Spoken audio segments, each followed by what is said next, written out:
Clearly, the one thing we don't have at this point in time, as we've been briefing the council on, is $25 million in the bank of park system development fees to be able to pay cash for this type of an improvement. And so we have said all along in all of our capital financing programs that when it comes to acquiring the open space, the land, if you will, to develop into future open space, we're likely to have to borrow funds.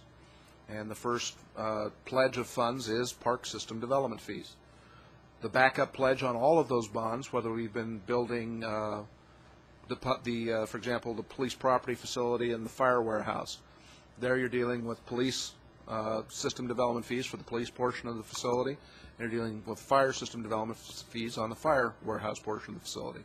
To the extent that we collect those revenues from building permits as they come in and those entities pay for their fair share of these growth-related expenses, we can use those revenues and pledge those revenues to make the debt service payments. To the extent that they fall short, we have pledged our general fund revenues to be able to repay those bonds over time. And so I think that's Councilmember Scous's concern from our discussion earlier this afternoon. Well, what happens if things continue to remain bad? How long can we go, and what's our exposure in terms of the general fund?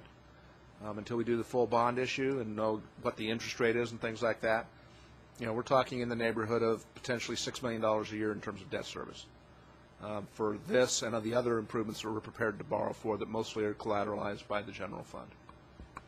So hopefully that responds to your question.